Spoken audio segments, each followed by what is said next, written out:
Winter counts are a form of historical record or document that were created by the Lakota. Every winter was given a distinctive name, which was a way of referring to a time when something happened.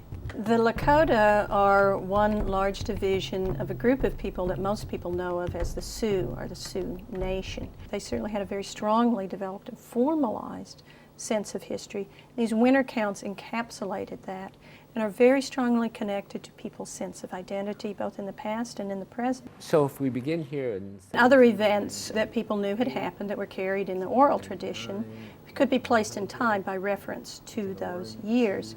So I see winter counts as primarily an oral tradition. What this winter count depicts is a battle with the Crow, and we know that by the hairstyle. Another new glyph, and he was probably the winter counts were usually a communal history. The winter count keeper documented the events for the Tioshbai. A Tioshbai is a large family unit, and it was from that family unit that they came together to decide what event to document for that year. I think by looking at the winter counts, you can see what was happening within that community. The depiction of that particular year could probably spark all these other memories of things that happened throughout that time.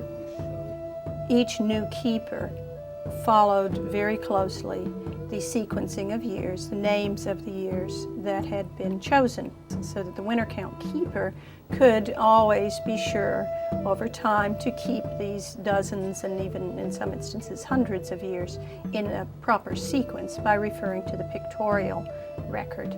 There are a number of levels at which we can read winter counts. You can interpret a certain amount just from looking at the pictures. One can recognize a picture of a horse. Different kinds of hairstyles and clothing were used as a shorthand to represent different tribes. Many of the figures are quite simple. Many of the years are represented by individual people.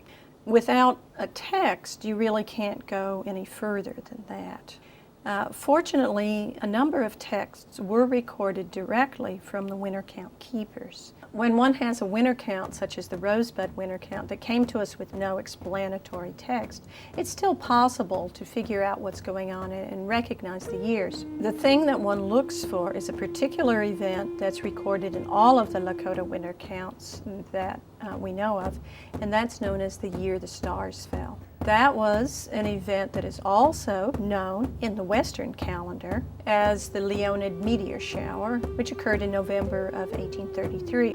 It's very difficult to know in a given year when you're recording something that is memorable, whether 20 years from now it will still be considered important or not. For that reason, among others, the counts themselves can't be taken as a synthesizing history. They are a framework in which a much broader history can be attached.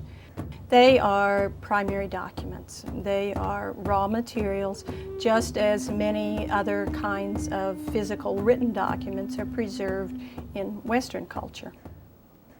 There are a number of widespread misconceptions about winter counts that tie into misconceptions about Native American cultures in general, I think. One is that they were always a primitive and unchanging people.